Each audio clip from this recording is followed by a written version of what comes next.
Hey guys, I'm Jared Poirier, and welcome to my movie review show where I talk about movies. So seeing as it's October and all, I thought that it would be a perfect time to watch some horror movies that I've never seen before and talk about them a little bit on this channel. So the first movie that I want to talk about in this series is a movie that's come out pretty recently, and this movie has got a lot of people talking. On today's show, we're talking about it. What happens when another Georgie goes missing?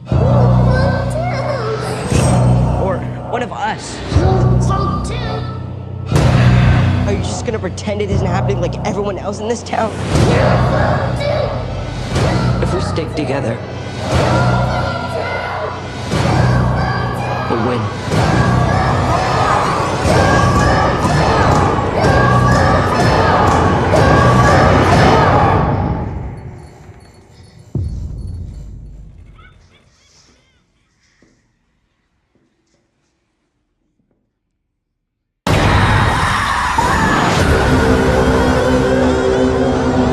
So It is a movie release that, like a lot of people, I was pretty excited for. I kind of vaguely remember the TV series from when I was growing up. I mostly just remember the creepy image of like the clown hiding in the sewer. I didn't really remember much more than that, but I remember being really creeped out by it as a kid. But yeah, there was a whole lot of hype and anticipation for this film, and I gotta say that I got swept up in it a little bit too, and I was really excited to see this movie. So I'm not going to give my verdict on this film right away. First, we're just going to talk about the movie a little bit.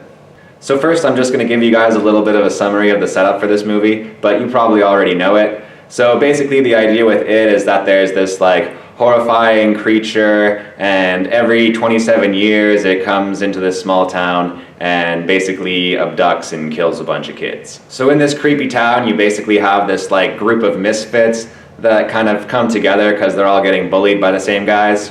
And they come to call themselves the Losers Club, I guess because like people always call them losers or whatever. And because the adults in this town are like really weird and sketchy about the whole like kids getting murdered every 27 years thing, it really falls into the kids' hands to solve this mystery. And the mystery involves like a horrifying clown or whatever. And in this Losers Club you got a lot of members. You've got the stuttering kid, you've got the chubby kid, you've got the kid from Stranger Things, but in this he just wears glasses and makes a bunch of dick jokes.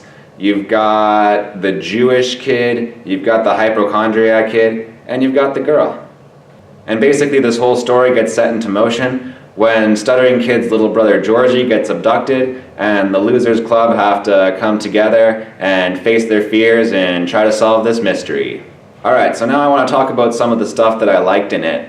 I thought that the performances were actually pretty good across the board. Sometimes when you have child actors, things can get a little bit iffy, but I thought that everybody involved here did a really good job. And I don't know if these kids are all just good actors or if they had some really good direction here, but the acting all seemed pretty solid to me. The way that the whole story unfolds here I thought was pretty well done. You get some information along the way and you're trying to solve the mystery with these characters, and I thought that the way that the story was constructed really kept you invested throughout the film. The way that scares are constructed in this movie I thought was pretty effective, pretty well done, and some of the set pieces are really interesting and really creepy. And another thing that doesn't always work in a horror movie, but this movie has some pretty good jokes. The Stranger Things kid with the glasses, he's basically like the dick jokes character, but some of his dick jokes are pretty funny. There's this one part where they all have to draw straws to decide who has to go into the building, and he ends up drawing one of the shorter straws and he has to go in, and he says something like, well, it's a good thing that we didn't measure dicks. So yeah, that was pretty funny. Another thing that's really well done in this movie, I have to say, are the effects. A lot of the effects in this film are digital, but they all look pretty good. And that's not to say that there are no practical effects in this movie. I mean, there's some good costumes and stuff like that, but yeah, it's mostly digital stuff and mostly well done. Alright, so you guys should have a pretty good idea of what I liked about this movie. Now we're going to go into some of the stuff that I didn't really love about this movie. And the first problem that I want to talk about is the tone in this movie. So this movie really flips back and forth pretty hard on tone. There'll be some moments when you're supposed to be like really shocked and really terrified, and a lot of the time they are kind of undercut with a joke or a funny comment.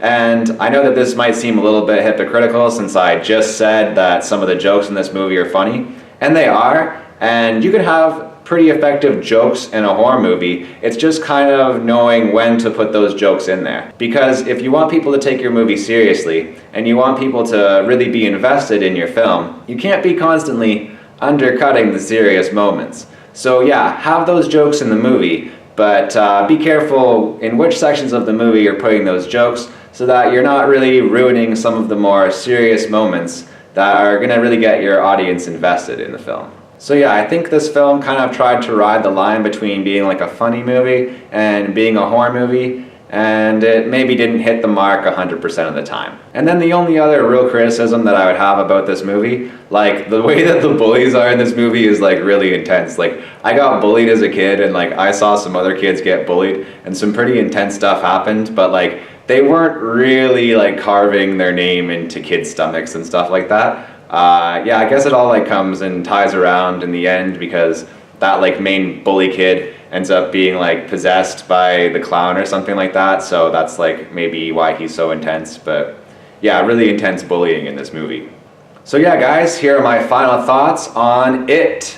So I thought that It was a pretty scary, pretty entertaining, and all in all, a pretty well-made horror flick. I was invested in the characters, and I was invested in the story throughout the film. There were a few problems here and there with the tone, and a few kind of goofy scenes, but I don't think that it really took me out of the movie, and I don't think it ruined my enjoyment of the experience overall. So yeah, guys, seeing as it's October and all, if you guys want to get into that Halloween spirit, then I'd really suggest that you guys go and check out It. Alright guys, well that's going to be it for now. Look forward to some more horror movie reviews that I'm going to be doing as we get closer to Halloween here. And yeah guys, as always, thank you so much for watching my videos. Don't forget to subscribe, and don't forget to ring that bell. I've had some people being like, hey, how come you're not putting out any new videos and stuff? Like, where's your new videos? And I'm like, I don't know guys, YouTube changes stuff. You gotta ring the bell now to get the notifications for the videos. So yeah, ring that bell, subscribe. Thank you so much for watching. I love you guys, and I'll see you guys next time.